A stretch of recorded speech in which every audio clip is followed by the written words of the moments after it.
አቶ መስፍን እውነት ቤተሰቦቹን ጥሎ ይሄድ ይሆን ወይስ ወይዘሮ ሜላትን ለማስፈራራት ነው? ወይዘሮ አስቴር በጣም አስፈላጊ በሚባልና ወሳኝ በሚባልበት ሰዓት ላይ መጥታለች። አቶ ቃለአብ ወይዘሮ ሜላትን ለመግደል ሁሉንም ነገር ወስኖ ጨርሷል። ወይዘሮ ሜላት ከአቶ መስፍን ጋር ተጣልታለች። አቶ መስፍን ጋር የተጣላችበትን ምክንያት የወይዘሮ ባዩሽ ጉዳይ ነው።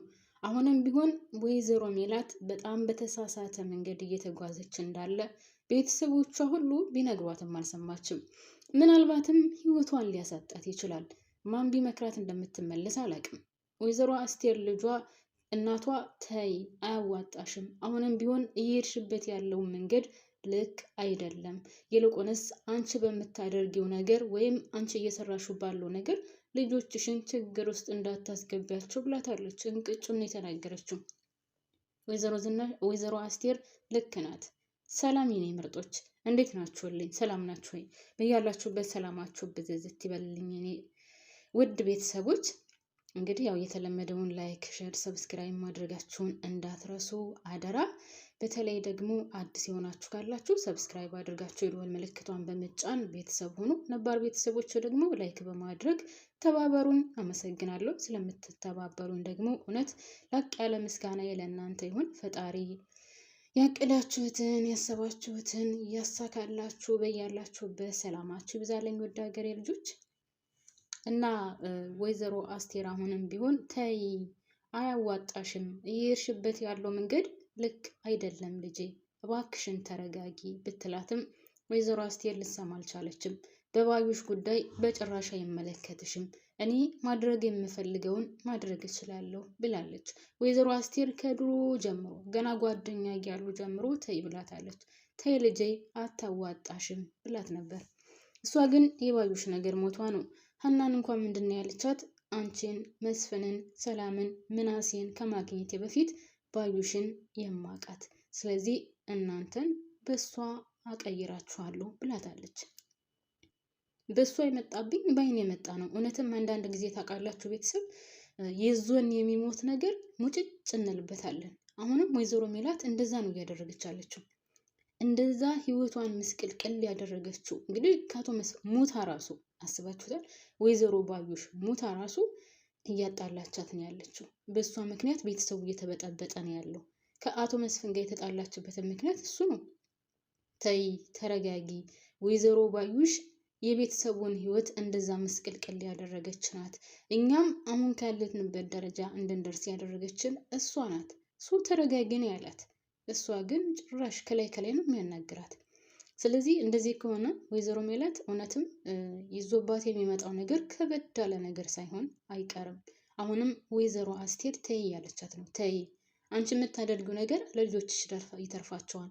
አንቺ እያደረግሽ ባለሽው ነገር ከዚህ በፊትም ታውቂያለሽ፣ ምናሴን ልታስገድዩ ነበር። አሁንም ምናልባት አንቺን ባያገኙሽ ልጆችሽን የሆነ ነገር ያደርጓቸዋል። ስለዚህ አርፈሽ ተቀመጪ፣ ተየ ነገር አያዋጣሽም ነበር ያለቻት። እሷ ግን በባዩሽ ዙሪያ በጭራሽ አልደራደርም፣ ደሟ ደመከልብ ሆኖ አይቀርም፣ እፋረድላታለሁ፣ የገደሏትን ፍርድ ቤት አቆማቸዋለሁ እያለች ነው። አቶ ቃለአብ ደግሞ ወይዘሮ ሜላት በዋስ እንደወጣች አረጋግጧል። በዋስ እንደወጣች ስላረጋገጠ አሁን ለወይዘሮ ሜላት ብዙ ነገር እያዘጋጀላት ነው። አንደኛ እንድትሳሳት፣ ሁለተኛ ለአንድና ለመጨረሻ ለማስወገድ። ይህንን ነገር ከሁለት አንዱ ተዘጋጅቶበታል። ብርም ከፍሏል። ሰዎቹ ብቻ ታማኝ ሆኑ እንጂ ሌላው ቀላል ነው። ለብሩ አታስቡ ሜላት፣ ከዚህ በላይ የማደርግልሽ ነገር የለም፣ አዝናለሁ፣ ቻው ብሏታል። ሜላት ትሞታለች። እንግዲህ የደራሲው ጉዳይ ነው። ትሞታለች ብዬ አላስብም። ሜላት መሞት የለባትም። ሆነ ለመናገር እንደ ድራማው ወይም እንደኔ ሀሳብ ያው ሜላት ዋነኛ ተዋናይ አክተር ስለሆነች ከሀና ጋር መሞት የለባትም ብዬ ነው የማስበው። ሜላት ሞተች ማለት ድራማው ለአንድና ለመጨረሻ ጊዜ ከመጀመሪያ እስከ መጨረሻ ማየታችንን የሚያስጸጽተን ይሆናል ማለት ነው። ሜላት መሞት የለባትም። ያም ሆነ ግን አቶ ቃለአብ አሁን ብዙ ነገር አቅዷል። ብዙ ነገርም እያሰበ ነው ያለው። ያቺ ተላላኪው ራሱ በጣም ጎበዝና በጣም ጎበዝ ሰላይ ናት። ድርጅቱም ወድቋል፣ ከስሯል። አሁን ባልና ሚስት እየተበጣበጡ ነው ያሉት። እንኳን አይደለም ደግሞ ወደ ድርጅቷ ብዙውን ነገር ለመስራትና ጭንቅላቷ ያለው ወደ ወይዘሮ እንግዲህ ባዩሽ ጉዳይ ነው። ስለዚህ ሁለቱንም ማስኬድ ትችላለች ወይ? ድርጅቷን ሲጀመር ለአንዴና ለመጨረሻ ጊዜ አቶ ቃለአብ ጥሎታል። መቼውንም ቢሆን አይነሳም። ቢነሳም በጣም ብዙ ድካምና በጣም ብዙ ልፋት ያስፈልገዋል። እሷ እንዳለችው ከሆነ እስከ ዛሬ ድረስ ይህን ያክል ጊዜ ሲኖር አንድም ቀን ከስሮ ማለት ከከሰረው ክስረት ይልቅ ዛሬ አንድ ወር ባልሞላ ጊዜ የከሰረው ክስረት አጋጥሞን አያውቅም ነው ያለችው። ድርጅቱ በጣም ትልቅ የኪሳራ ውስጥ ነው ያለው ማለት ነው። ይሄ ደግሞ ምን ተብሎ የተደረገ ነው። ስለዚህ ወይዘሮ ሜላት አሁን ድርጅቷም ከስሯል፣ ከባሏ ጋርም ተጣልታለች፣ እናቷ ጋርም አትስማማም። ከዛስ መጨረሻዋ ሞትም ሊሆን ይችላል አይታወቅም። ነገር ግን አሁን እናቷ እንደምትመክራት እባክሽን አርፈሽ ተቀመጪ፣ ተይ፣ እኔ እኮ ተይ የምልሽ ለራስሽ ነው ብትላትም ልትሰማ አልቻለችም። ሌላው ወይዘሮ አስቴር ከመናደዷ እየተነሳ እንግዲህ ምናሴና ሰላምዬ ለምንድን ነው እንደዛ የምትይው? እባክሽን እናቴን ምከሪያት ብሎ ቢሏትም እኔ ምን ብዬ መክራታለሁ? ለምንስ አልጠየቅሻትም ሲሏት ለምን ብዬ ነው የምጠይቃት? አንድ ጊዜ መጥቼ ጠይቄያታለሁ። ከዛ ውጭ መጠየቅ አያስፈልግም። ምክንያቱም እኔ መክሬያታለሁ፣ ተይ ብያታለሁ። በዛን ሰዓት ግን ልትሰማኝ አልቻለችም። ስለዚህ መከራው እምቢ ካለ መከራ ይምከረው ነው። ራሷ ወዳና ፈቅዳ በገባችበት ነገር እኔ በጭራሽ ይሄንን ነገር ላደርግ አልችልም ነው ያለችው። እንደውም ምናሴ ምን ነው አያቴ እናቴ ላይ ተነሳሽባት፣ ለምንድን ነው እንደዛ የምትይው ስላት እንግዲህ እኔ የተቻለኝን ያክል አድርጌያለሁ። ከዛ ውጭ ግን መስማትና ያለመስማት የራሷ ጉዳይ ነው። አንተ ደግሞ የእናተ ነገር አይሆንልህም ስትለው እዛ ላይ ሰላምዬም ምንድነው እንደዛ የምትይው ምናምን ስትላት አይ እንግዲህ ነግሬያችኋለሁ፣ እናንተም ቢሆን የወላጆቻችሁን ምክር ስሙ።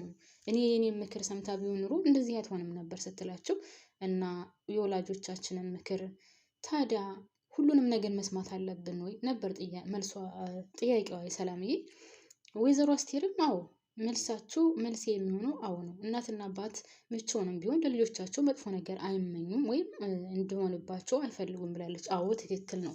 ማንኛውም እናትና አባት በልጁ ላይ መጥፎ ነገር ወይም ደግሞ ጥሩ ያልሆነ ነገር እንዲደርስባቸው ስለማይፈልጉ መጥፎ ምክር ይመክራሉ ብዬ አላስብም። መቼስ ጥሩ አመለካከት ያለው ቤተሰብ ካልሆነ በስተቀር። ግን ቤተሰቦቼ እስኪ እናንተ ሀሳባችሁን አካፍሉኝ። እውነት እናትና አባት ታዲያ አይሳሳትም?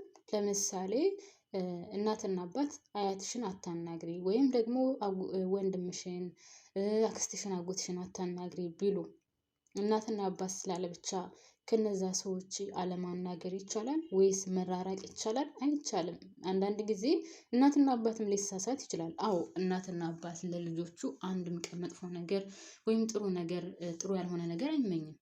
ልጆቹ ጥሩ ደረጃ እንዲደርሱለት፣ ጥሩ ቦታ እንዲውሉ፣ ጥሩ ትምህርት ቀስመው ደህና ደረጃ እንዲደርሱ ነው የሚፈልገው ማንኛውም እናትና አባት። ግን ሁሉም እናትና አባት ደግሞ 100% ትክክል ይሆናል ማለት አይደለም። 100% ደግሞ የሚናገረው ንግግር ሁሉ ልክ ነው ማለት አይደለም።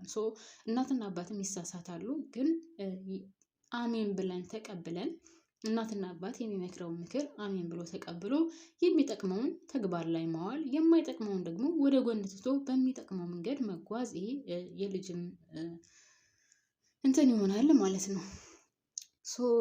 አሁን በዚህ ላይ የተጨቃጨቁበት ነበር ማለት ነው። እና እኔ በበኩሌ እናትና አባት የሚናገሩት ነገር አዎ ልክ ነው። ግን እኛም ደግሞ የሚጠቅመንን ወይም ደግሞ ለእኛ ይሆነናል የምንለውን ይዘን መሄድ የኛ ይሆናል ማለት ነው። የኛ ፍላጎት ወይም ደግሞ የኛ እቅድ አላማ ይሆናል።